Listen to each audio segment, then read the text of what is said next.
What is going on, everybody? My name is Ciara Lawler. Welcome back to a week of Weird News Wednesdays. This is the Heroes for Hire podcast. We are back again talking all the strangest news stories from around the world.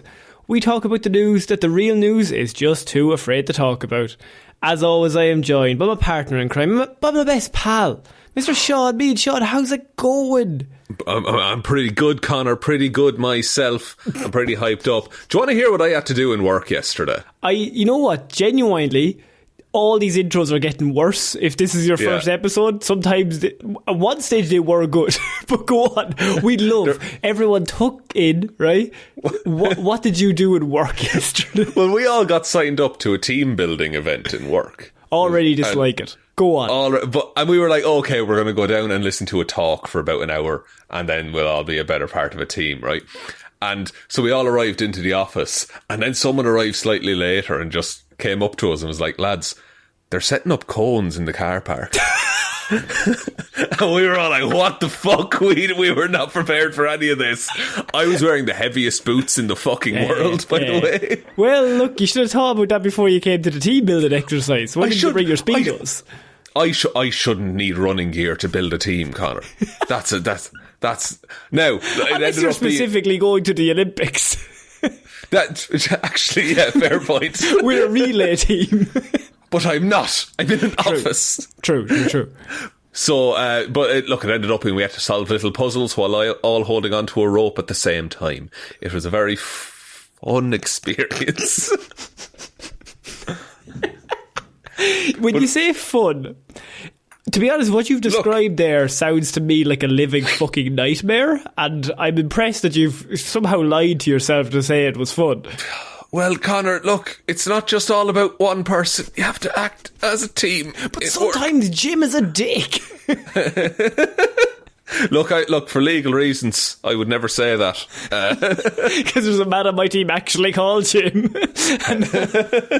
But sorry, not to derail the show entirely, but that was weighing on my mind. I decided to tell you on mic instead of off. I'm proud of you, but also, Shaun, could you let everyone know now if they're still around, because now we only have the hardcores left after your riveting story about work. What is weird news?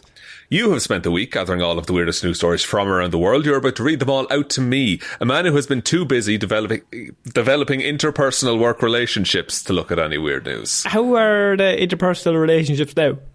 They're alright. About the same as they were before. A success. Generally, I'm easy to get along with, I think. Well... Hey, less of that. Come on, best pal. So yes, if you could, I'm not even going to ask people to give this a like and follow. I will. Give me a like. Give me a like for everything I have to go through. No, genuinely, give him a comment and maybe tell him how wrong he is. But I'm now intrigued about what games you played, but I really want to get into a story before we come back to this, because at some point people are going to think we're taking the piss. That's fair. At one point we had to pass little sandbags down a line and then back up again. But then occasionally they'd throw in like a glass of water or an egg. So you had to be careful. I thought you were going to say like a piece of broken glass. So you got to hold on to it. Grip it tightly. How well the business depends. How well do you like Janet from accounting? Hold on to this piece of glass with her. Or she gets shot. No, her family. We have her family here. They're tied up in the car park. So, Shaun, we're starting off this week with a story of love. Now, look, I've heard of some very extravagant ways to try and get somebody, like, maybe to fall for you. Maybe to get the attention of someone. But this man might take another level here, because I have man robs woman at gunpoint. Then the man, she adds him on Facebook and asks her out. Man, this man thinks Stockholm Syndrome happens quicker than it does, I think. He's going for the speed run of Stockholm Syndrome. Run. Yeah. Instantly. And he's using the medium of Facebook to do it as well, which is also an odd choice to meet someone. A woman claims that she was robbed at gunpoint by a man before he then ordered her to add him on Facebook and asked her out on a date.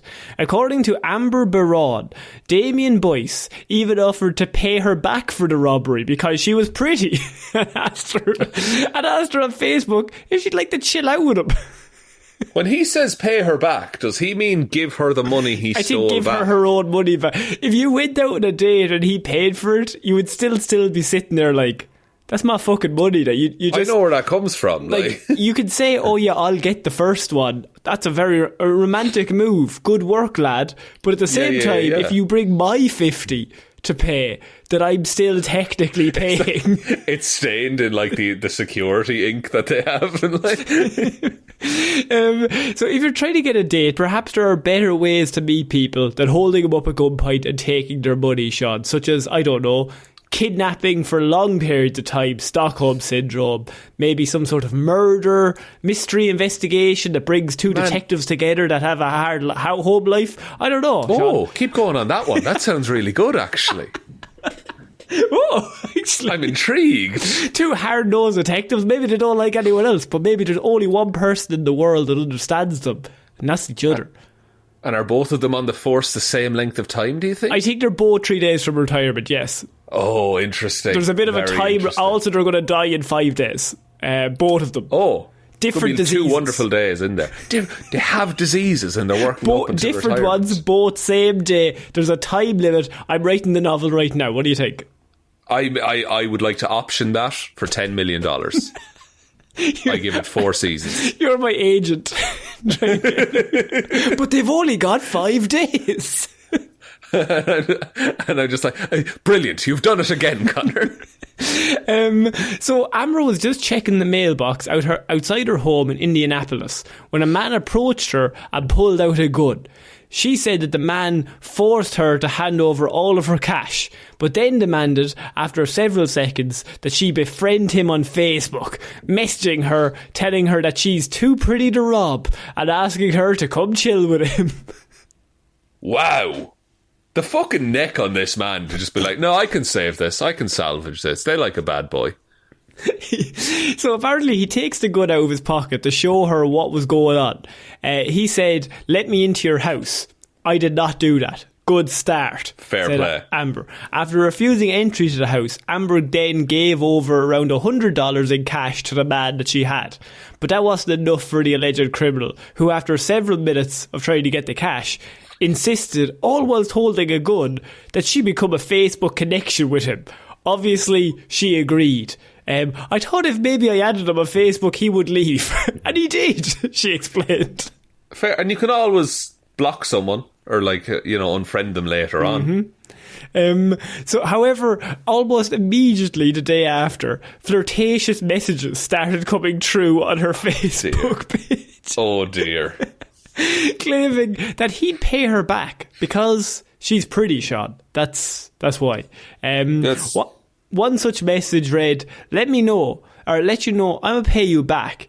It's a fucked up way to meet someone, but I mean, you don't want to, but you're too pretty to rob. What a story to tell the kids, am I right? He then said, I can tell you're sweet. Time just got rough. So I mean, he then said, come chill with me. I swear I'm not on that type of timing. Don't know what that means. And then she responded with, I actually do have a man though. And then he said, I wish you the best. Respectful. We love a respectful king. We love a respectful thief king. What a fucking... Look, the man shot his shot. He didn't shoot a gun, which is nice. That's a good start. But he legitimately turned up to rob her. And then at least at some point, probably halfway through the robbery, is like, actually, you know what? Like, I've got a bit of a thing for robbery victims myself. I feel a bit of a connection. I don't know what it is, but there's some sort of chemistry, I think, going on. Now, it might be one way. Let me know if it is. Yeah. Add me on Facebook just to explore this. Let's talk about this, guys. You're into being robbed. I rob people. That's kind of a weird connection we have. We have so much in common. I'm the guy that robbed you. This would be a fun story at our wedding. Like, what's a worse scenario to try and pick someone up in? Like, person robbing you, that is a tough look to try and start a relationship. But it takes, what I would say is it takes serious balls to be like, I can turn this around. Because there's a moment when he goes home where he's like, I do want to keep the money, but is there a way that I can also get a girlfriend out of this exact situation? I like how he values love over money. That's sweet and rare these days. But not really, because he said he's going to keep the money. Well, yeah, but it'll get back to her eventually. He's like playing both sides, because then he's also doing the, oh, that's really tough that somebody robbed you. Fuck. Tough times. Tough well, times. you did it. Like it was if you. it wasn't for you, I wouldn't have been robbed. What if it was like an anesthesiologist? What happens then? Like you're about to go under. He's like, "What? While I have you here, yeah, do you want to get a drink?" I think that's better. It's still weird and creepy, but obviously better than robbery. Right. Okay. What's worse than robbery then? I mean, straight up murder, probably. I'm assuming murder her family, and then be like, "Well, now that we've met at the funeral, I am the murderer. I was brought here in the police van." But all right, I'm going to hit you with one. Okay. Say I'm an attractive person, okay, and I'm on trial. It's a stretch, but I'm going to let it happen. Hey, now, come on, what are we doing here? I'm on trial, and I'm in court, right? And there's a judge, and they're about to sentence me, and they've got the hammer, and it's like 3 inches above. And you're talking death penalty, like you're talking like it's. Oh, I'm about to go down. Yeah, it is the end, basically. Yeah. And they're like, now before I do this, do you like pina coladas? Twirling their hair. What do you think actually happens when you die? You want to go dancing? I suppose as a judge that would be quite poor. A police person in any capacity who's like in the middle of arresting you for the crime, then being like, actually, no, I'm kind of into a bad boy. Yeah, it's the power difference. I think is there has to be a police officer who's arrested a criminal and they've gotten together. That has to. Do you not hear that like all the time of like in jails and stuff, where like there's always stories of like some sort of police officer in there falls in love, whether male or female or whatever. Like that they fall in love with one of the people. Then they're like, well, you could help me get out. Keep going. I'm liking this. 5 days to live. Oh, he's done it again, ladies and gentlemen. I love the editor being like, why do they always have 5 days to live? Why not even just 7 for numerically the week? Why the 5? Monday to Friday. They don't even get a weekend out of it. It's always a work week left. It's always a work week left. One singular work week. I think you've got a police person, they fall in love, okay? But that's the murderer and the police person inside. But then there's also the 2 detectives that have fallen in love outside. And then they're 2 separate groups because, like one of them's trying to cover the murder up while the other ones are trying to solve it. Excuse me. I'm allergic to excellent TV format ideas, Connor. Perfect.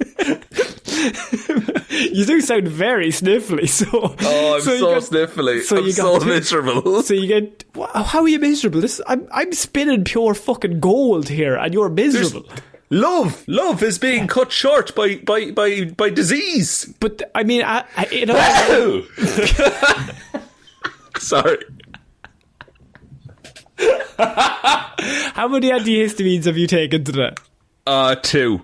You're meant to take 1. More. You're on an 8 minimum limit daily. Yeah, my tolerance has built up that I now need 8 antihistamines at the start of the day. Yeah, just pack it up in the morning and then you're set. Yeah, I also like how we're not editing around that kind of shit anymore. It's just part of the show now. I like how you say anymore. Like there was ever crack. I think episode 2 I cut I think we might have like back very early on we were like, you gotta edit out all the coughs. Now that's not saying we had like fucking like the black lung like or anything, but like a random cough here and there. Occasionally you'd have a little cough, but no, we did edit out all my fucking yawns that I used to do. Like you used to be such a bored boy. I wasn't even bored. It's just like I had to get like a train and shit to come up and see you. Yeah. Then COVID happened and we were grand. Shaun, he has been charged with gunpoint robbery and is currently put on bail bond of $7,500. But I mean, Shaun, what do we do here? Maybe is this going to be a love story for the ages, or maybe just he shot his shot, but and that was the problem. You have to read the room really in this situation. Yeah, I think I don't think he went out that day expecting to find love, but who among us has? You know, it just happens. He thought it was a meet cute situation. He was like, "Oh, this is what a coincidence that we're both here on this day." I think it was he drastically had to recalculate mid-robbery, and there was no way to complete the robbery, go away, and then come back and be like, "Hey, do you want to go out sometime?" There's a moment in the robbery where he's weighing it up, and he's like, "If I don't say this now, I will regret it later on.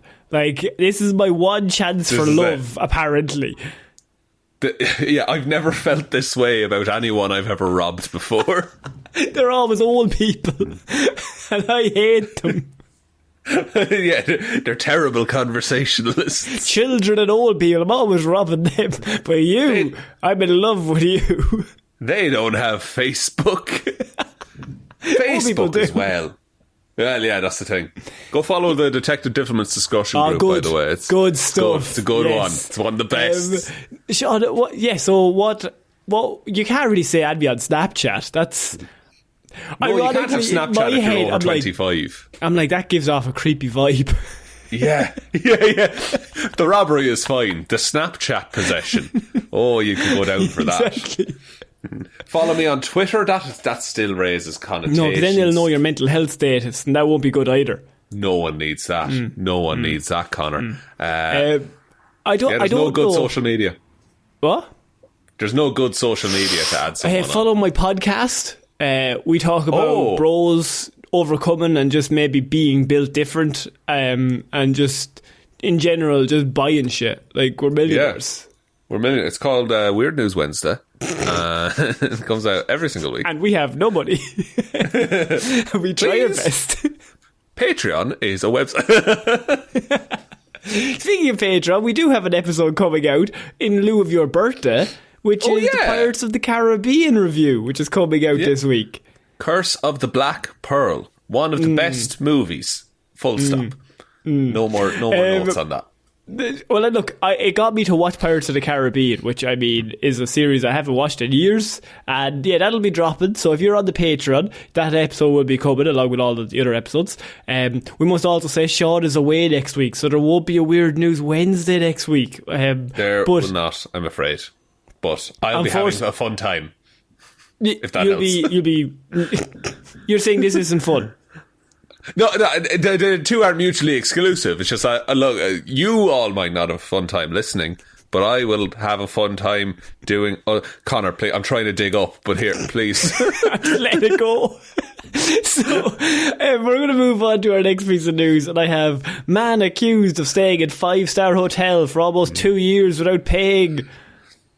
At a certain point, it's the hotel's fault, isn't it? I think, yeah. I think first you might get a month out of it, and then after that, it might be on them. At a certain point, squatters' rights have to set in, I think. So a man has allegedly managed to stay in a 5-star hotel for nearly 2 years without ever paying for it. No, he doesn't own the hotel, and no, he isn't some sort of exiled dignitary living in a foreign country. He's just some lad who turned up in 2019 and never left. So this is going to trial at the minute, but this is a few years old. So 2019 is when he arrives. Yeah. And he stayed until 2022, I'm pretty sure, or late 2021. However, he's managed to spend 603 days in a ridiculously swanky hotel before anyone twigged that he wasn't actually supposed to be there and hadn't been paying to stay there. So, in the end, the hotel claimed that the man owes them more than 5 million rupees, which is about 70 grand in dollars. Yeah. How, he just had a room in a 5-star hotel for 2 years. No one thought, it's weird that this guy hasn't checked out yet.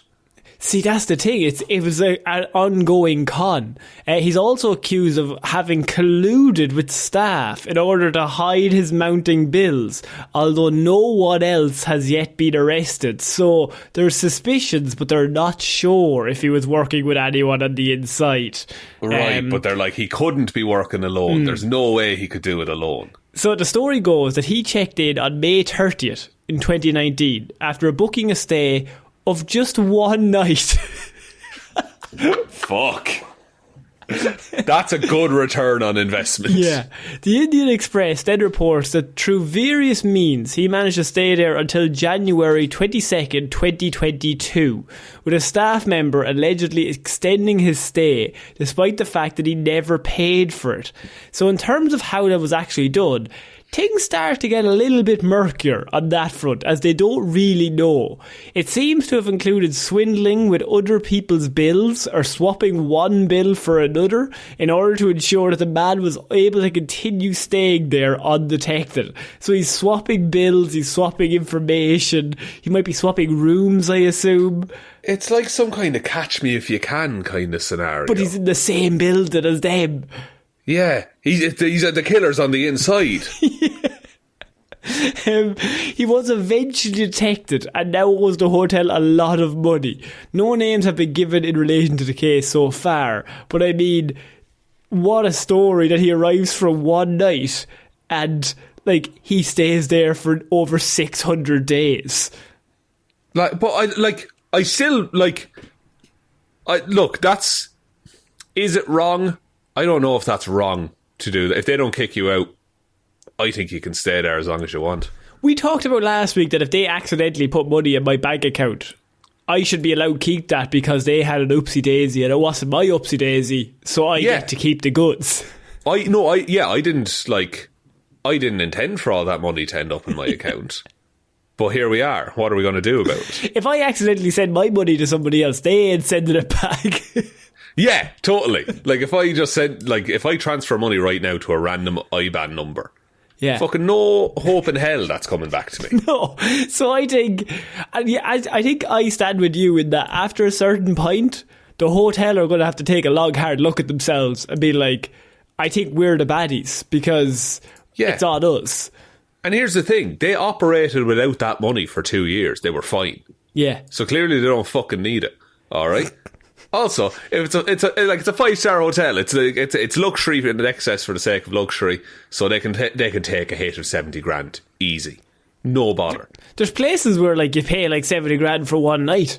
I mean, I obviously stay there all the time, but like just you're really dwindling the podcast funds there. But I've been meaning to talk about it. We have a Patreon just to let everyone. There's a separate Patreon that he doesn't have access to. Lovely idea. I'm like, I'm going away for a few days. I need $150,000. And I'm like chain smoking cigarettes trying to make it all work. Why did you not just get a hotel for €100 a night? Well, look, I like the expensive stuff. You're coming down to my town. You could have stayed with me. You could have slept in my bed. I would have slept on the couch. It would have been fine. No. I simply must. I decided to stay in that castle and I stand by it. It's good for the vocal cords, Shaun. You understand. Shaun, yeah, I think the thing about this is, right, about 300 days in, I have a follow-up question. Would he not get bored? Yeah, because a hotel is class for a little while. And then after that, you're just like in this little bubble, you know? There's also something in amongst this that we're overlooking, in that this is 2019 to 2022.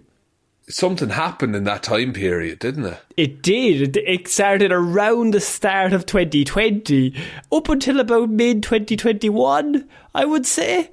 I'd say we were still feeling the effects up until 2022 and even to this day, Connor. But what I would say, first 6 months, lockdown. Very locked down. Everything closed down, did it not? Probably helped him in his situation of like staying in the hotel, that they weren't actually looking to kick people out at that time because they couldn't bring other people in. Yes. So he stays there and just continually stays there for at least that'll get you another 6 months easy. You might have gotten the year out with that, honestly. You could have. Like, when did everywhere open back up? Like summer 2020 for like a month. I was still getting shit cancelled in 2020 because of COVID.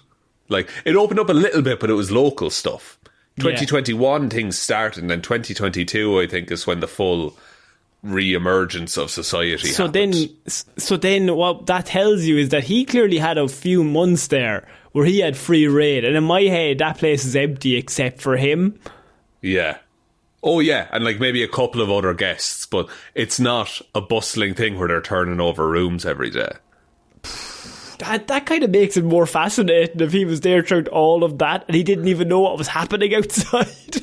But no, I imagine he had some kind of connection to the outside, but like, had he nowhere better to go? Is Mike? I guess it's in rupees. They were money, so I guess it's in India. It's in India, yeah.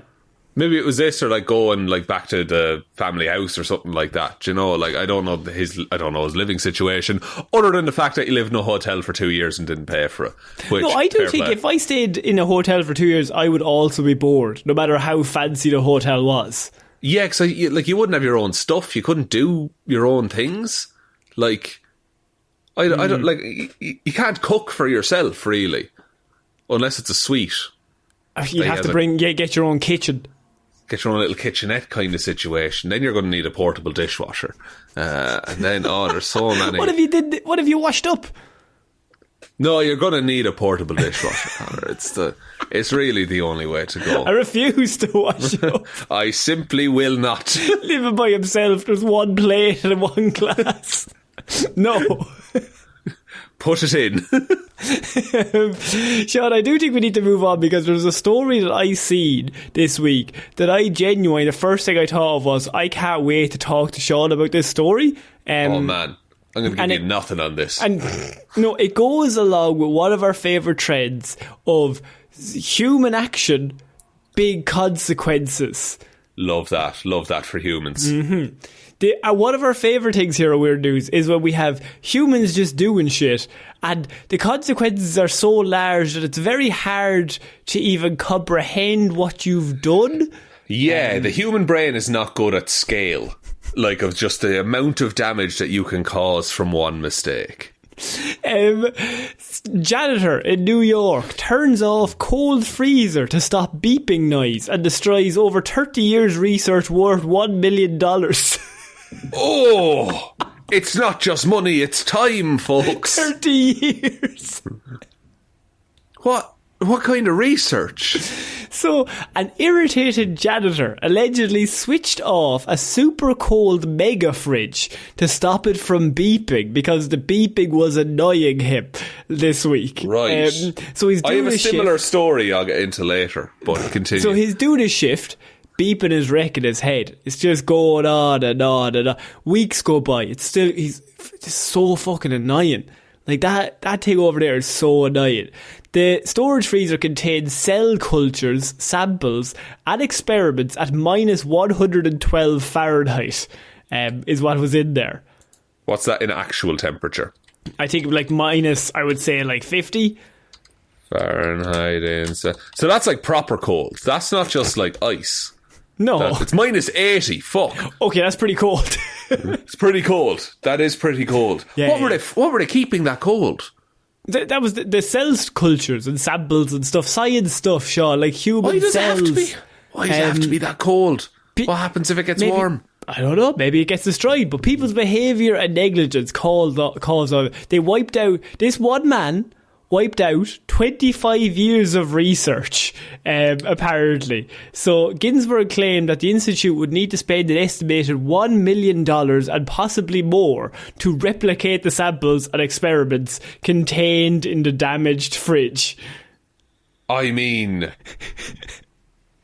why is the plug that accessible? It's just in the wall. It's just a regular socket, like You know, if you're doing a risk management function about this fucking laboratory, maybe put that behind some glass or something. Or a sticky note that says, please don't turn off. So the damaged material was allegedly part of research into photosynthesis to further the development of solar panels. So they were actually trying to solve... climate change, I suppose, using renewable energy, and he has now set it back 25 years. My question, how much energy did that fridge use being on for 25 years? That's a good point. Ultimately, would that have cancelled it out? You know, for the sake of, I don't know, maybe getting a couple of research grants here and there. So his alleged actions caused temperatures to jump up to minus 25.6 degrees, destroying or damaging the material stored inside the fridge. The fridge had been experiencing a mechanical malfunction, causing the alarm to go off, and maintenance was scheduled to turn up to fix it in 2 days from then. But the cleaner was on his shift, and the beeping, it was wrecking his fucking head. And they just didn't tell him that the maintenance was coming. Or that he just willfully ignored it. Because those are two different things. I know, I like the idea that they never told them. They were just like, well, sure, why do we need to tell him?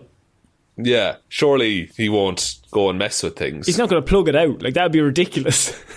We've got that sticky note on it. Oh no, we forgot the sticky note. According to the Times Union, lab staff attached a guide explaining why the fridge's alarm would go off and provided a guide on how to silence it as well. Oh dear. The sign added, no cleaning required in this area. You can press the alarm test mute button for 5 to 10 seconds if you would like to mute the sound. So they actually gave him instructions. Right, okay, this man has just... He's really... he's lost all legs to stand on in this argument then. His lawyer is struggling.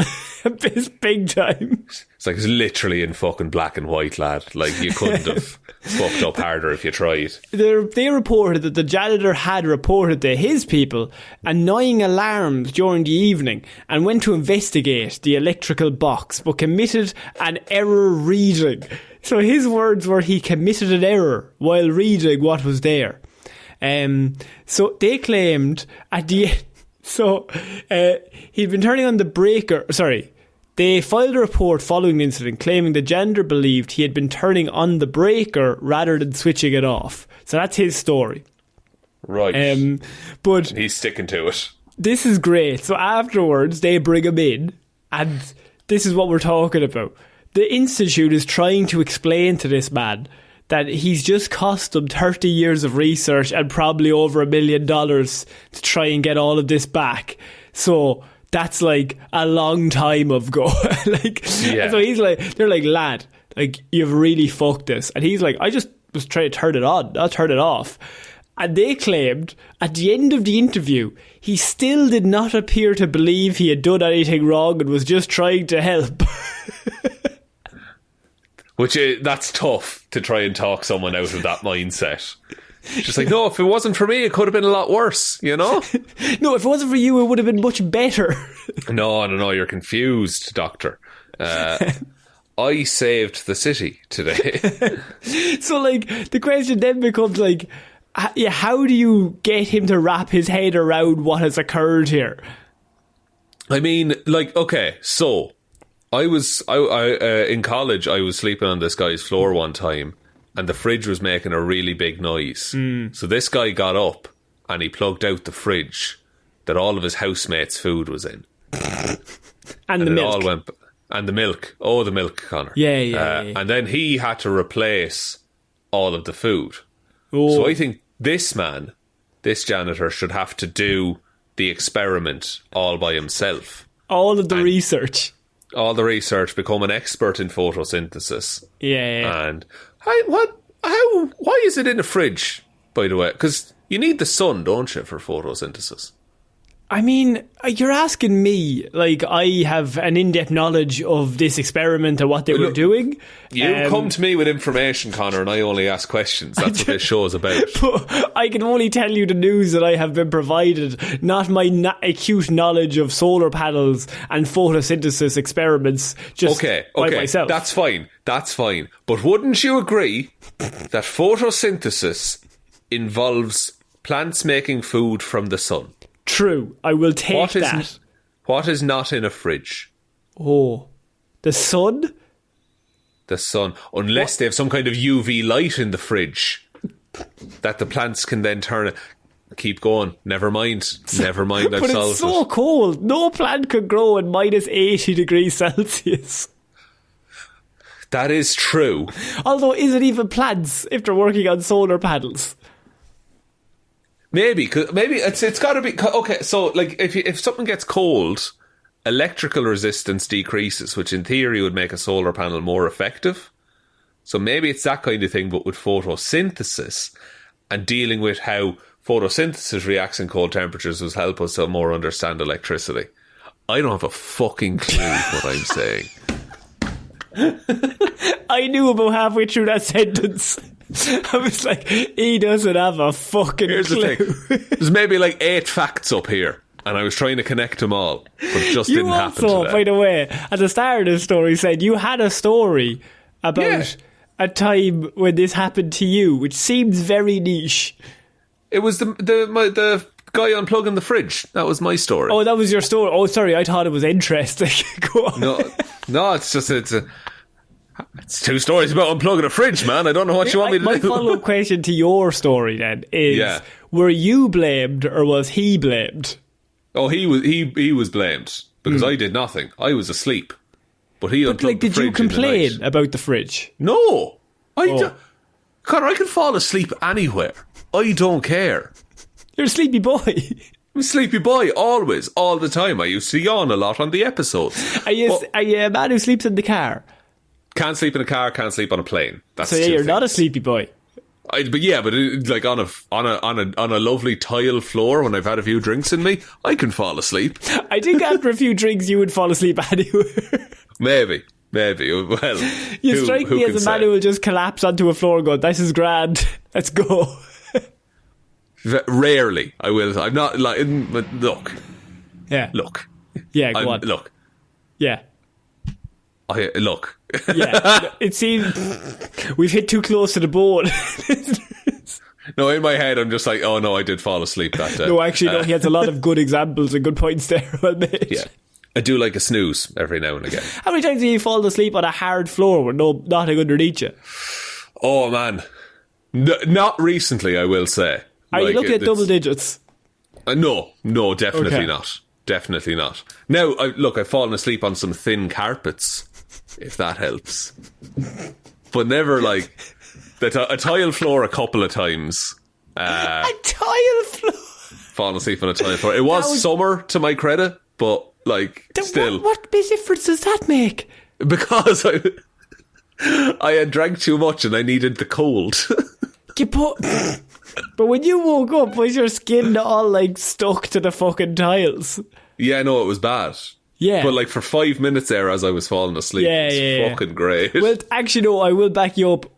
All of us, when you've been like sick in terms of like vomiting, tiles in the bathroom seem like a fucking great idea to fall asleep on. Oh my God. Yeah. If you have like the bath that's at just the right height to put your head on, oh my God. If you've got like a vomiting thing and you can't get right and you're throwing up and then you got nothing left, an old snooze on the bath or the tiles will do you the world of good. You'll be back to normal, I would say, half an hour. Yeah, we had my parents' house got this is a fucking. We had Enviroclad put in. Do you remember Enviroclad back in the day? No. It was like a soft PVC wall covering, and had a lovely amount of give to just rest your head against. A soft PVC. I don't understand what that is. It's like a PVC. It's like an extruded plastic kind of a deal on the walls of the bathroom. Easy to clean, no mold, all the rest of it. But lovely amount of give if you were to just lean against it after, I don't know, 1 or 2 cups of tea. 1 or 2 pints of whiskey. No, I was beyond that. And you didn't feel well, and you didn't want to wake the parents up, but Jays, you need something cold on your face fairly fast. Or I will die, let me tell you.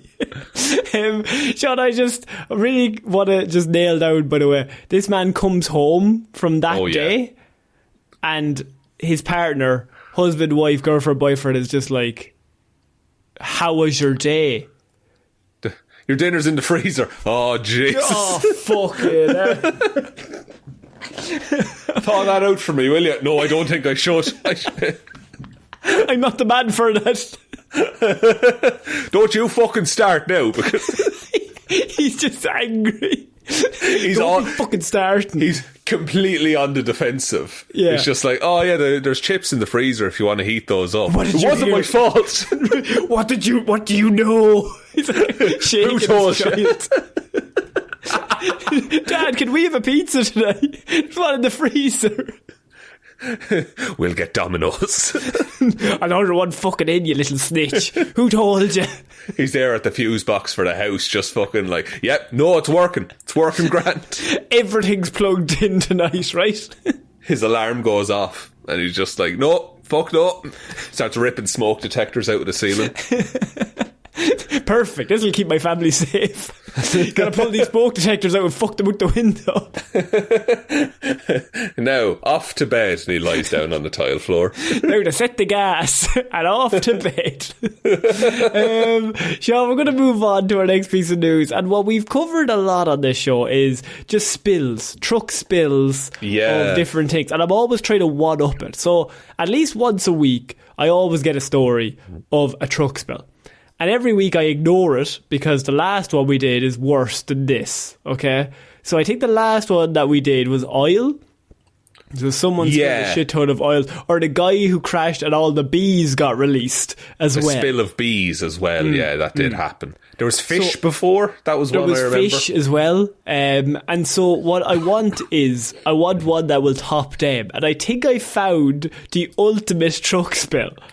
Oh, okay. Never to be topped, some might say. Because I think this is another one of our, you go to work and your day, week and maybe year, not to quote Friends, is ultimately ruined by what has occurred. Okay, let's hear it. A truck in New Zealand has spilt more than 22,000 kg of carpet glue on the southeastern motorway. Oh, no. That's strong glue. Carpet glue. 22,000 kilograms of it. On a motorway. On a motorway. It's like a fucking Mario Kart trap, isn't it? And by the way, this article starts off with drivers in New Zealand's Auckland were stuck in bad traffic, Shaun, after a truck rolled over and spilled 22 tons of carpet glue on the road.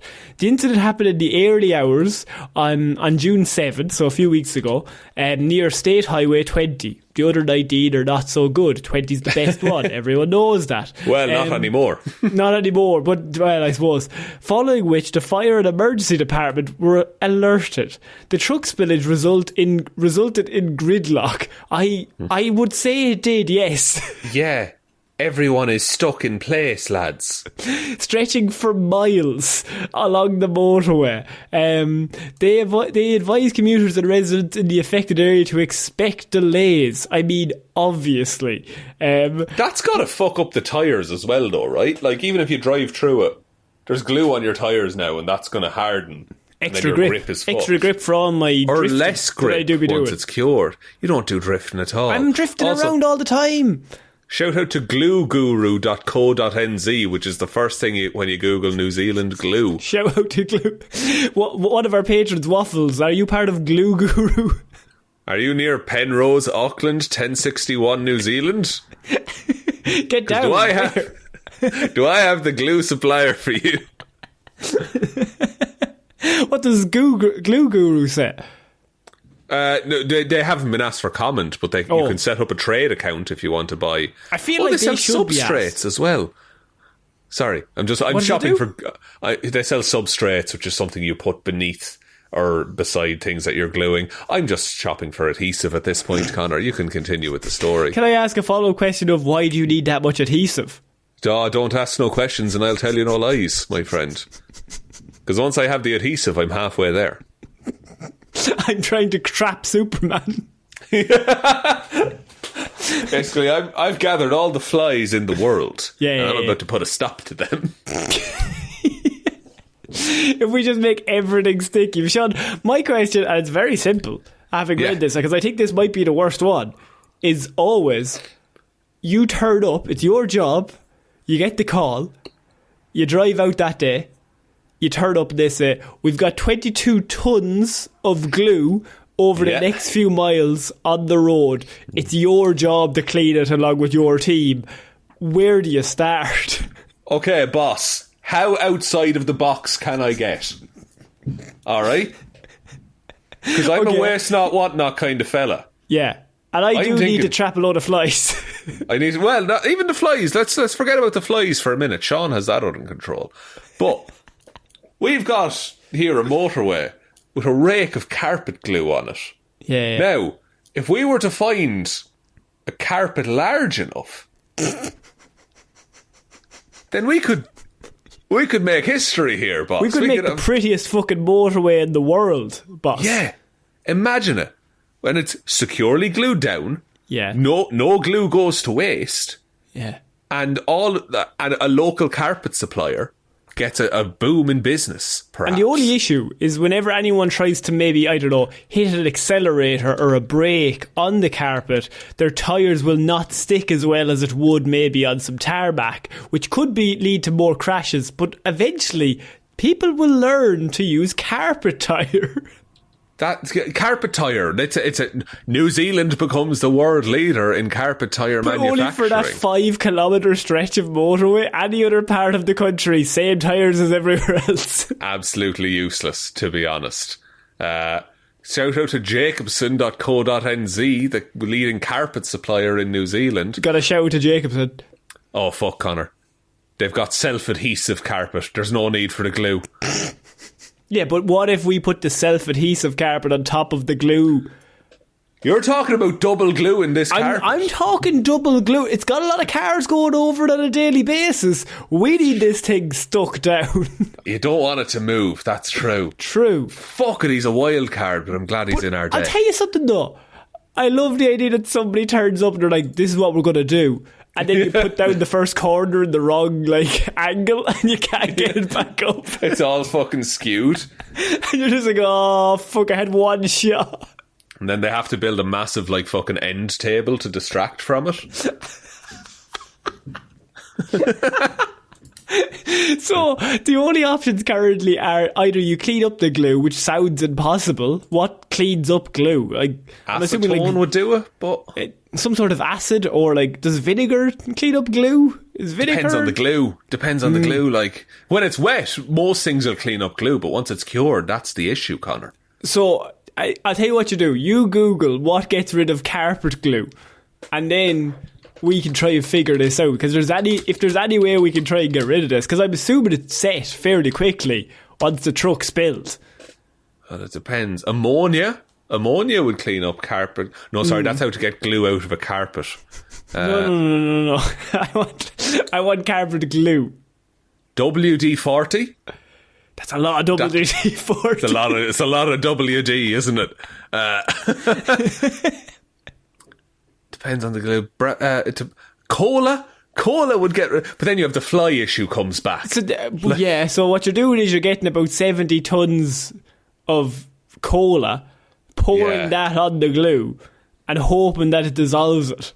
And hoping it doesn't affect the famously unique fauna and wildlife of New Zealand as well, adding that much chemicals to the world.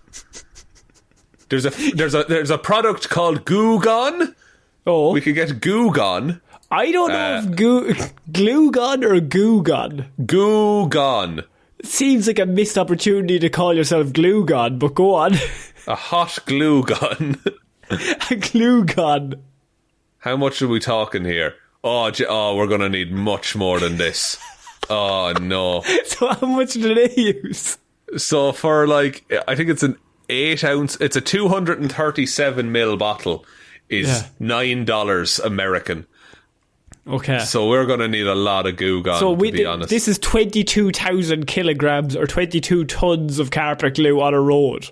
Even if we somehow miraculously got, like, for one bottle, we got a kilogram of glue gone.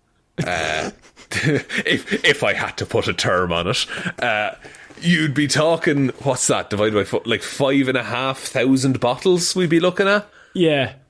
Which at $9 a pop, you're talking... You know what, actually, is 49,500. 50 grand for a clean-up doesn't actually sound that bad. But that's with the option that it actually works. But imagine buying that many and you turn up and you're like, it's actually not really having much of an effect. James, it's just water in a bottle, actually. Like, we really fucked this. Those ads lied to me. They were on at 3 o'clock in the morning. I thought they were telling the truth. You'd do a test, wouldn't you? You would do a test. You'd have to be sure. You'd have to do a little bit of a test. Okay, so 50 grand American. What's that in New Zealand dollars? Is it NZD? Is that what it is? Also, 82,000 New Zealand dollars. There you go, Waffles. You can sort dollary that out for us dues. now. No, they're not dollary dues. No, they're dollary. Doll Kiwi dues. No. Good. That's good. Thanks. The spillage, they released, by the way, to the news that the spillage is contained at present and our officers are carrying out further investigations. What's there to investigate? You just turn up and you go, this is fucked. Like, we don't have a hope. We've lost. What? Oh no. A big shipment of chicken feathers has fallen right next to the glue trap. Better hope no strong wind comes by.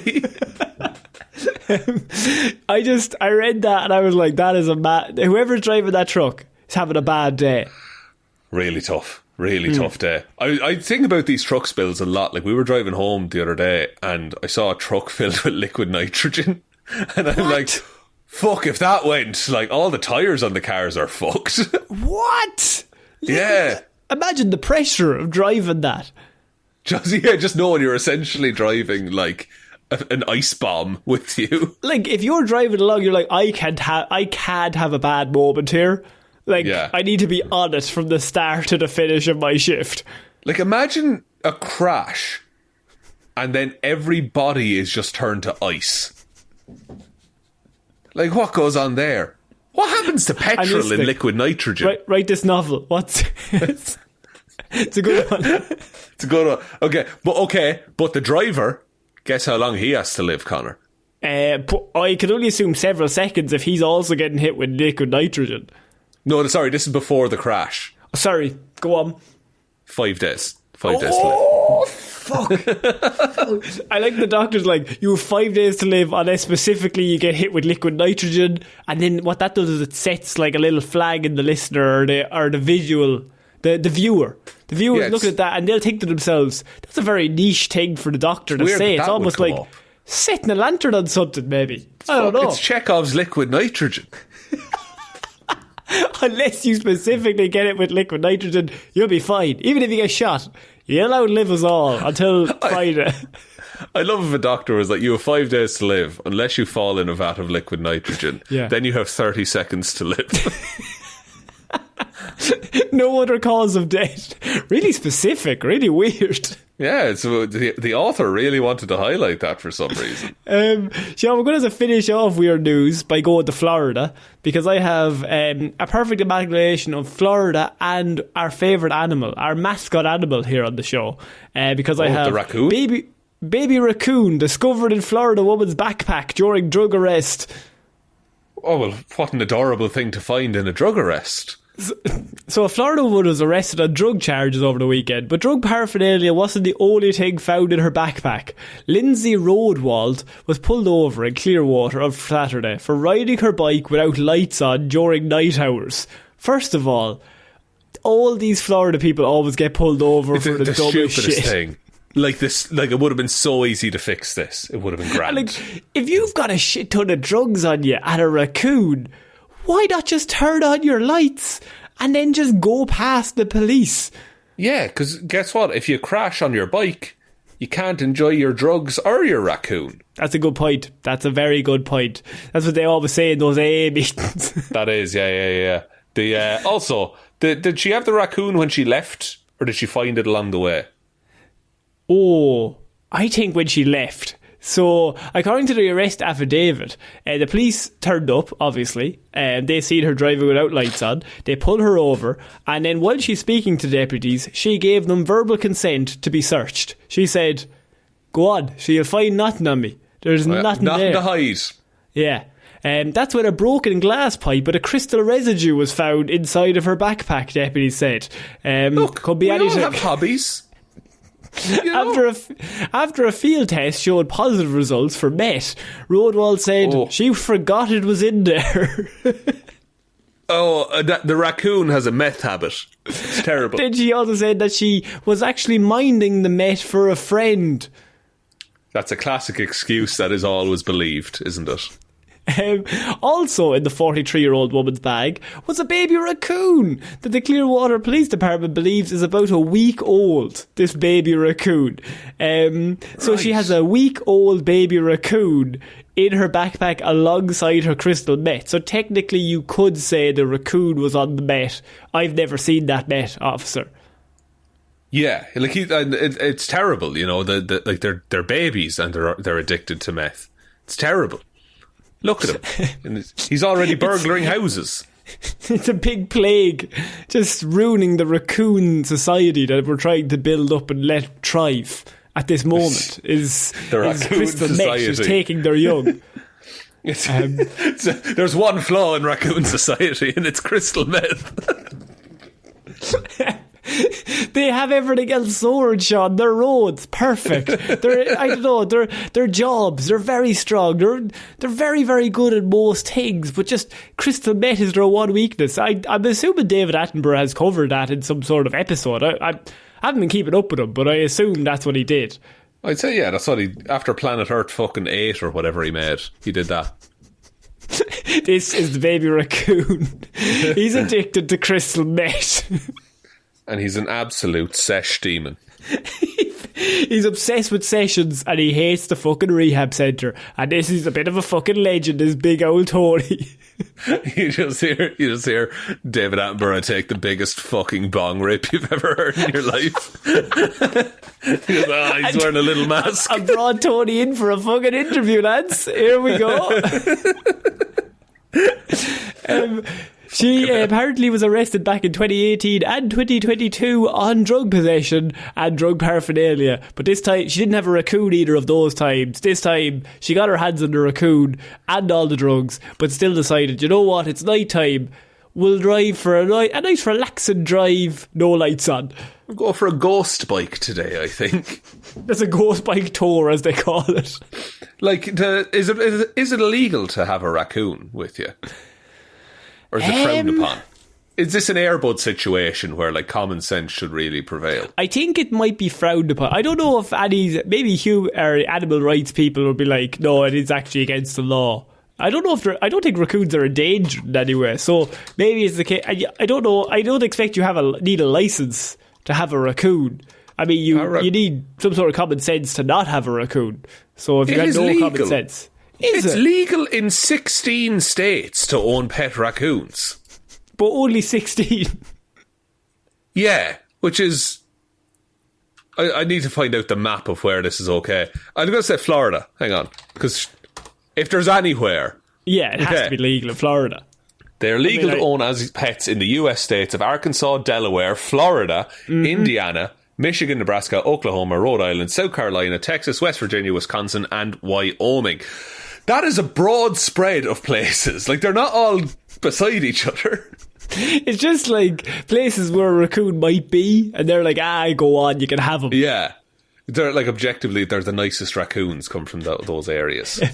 So Florida will never cease to just one-up everything else in that. You can't just get pulled over for crystal meth. For some reason, you have a raccoon with you. I don't know why. For protection, of course. And he's riddled with crystal meth at that point. He's ready to kill. That's it. It's like a Baby Yoda situation. Yeah, I've not seen The Mandalorian. I assume that's what happened. That's exactly what it's about, yes. Good, that's why he's always talking funny. Because of the men. Shaun, I think that's it for this week's Weird News. What a week. Do you want me to take us out, Connor?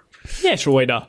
Thank you, everyone, for listening to this episode of Weird News Wednesday. We will be back on Friday with Hero or Zero. Monday, we might have something out on Monday. Let's keep this, let's leave that open. Let's see what happens. But not next Wednesday. I'll be away, but have fun anyway. And have a good, how do you fuck do we outro this one? I'm so confused. Thank you to everyone who supports us over on Patreon, patreon.com/Here's for Hire podcast. No editing. Everyone who supports us over on Patreon helps to keep the show going. Don't want to fake sneeze. Pardon? Do you want me to fake sneeze just to help get it, or are you okay? If you could fake sneeze just every so often throughout every show, I would appreciate that. Great stuff. Good. That good? Why'd even bother? I'm an actor.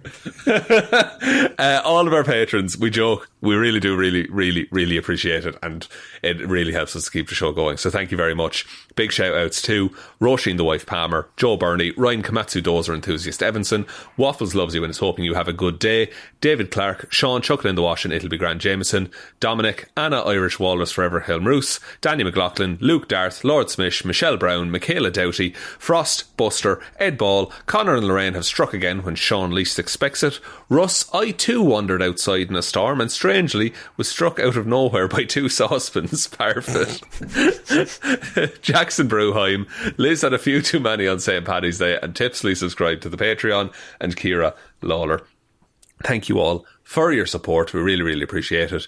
Link to Patreon is below. There's also the merch store, here'sforhire.ie/shop. Twitter is @heroesforhirepod. The 4 is the number 4. Facebook is Detective Divilment's discussion group. Instagram is Here's for Hire podcast. And the best way to ever help out the show is to tell one human being that we exist. At you. I'm proud of you. Beautiful. See you all next week, guys. Bye. Bye.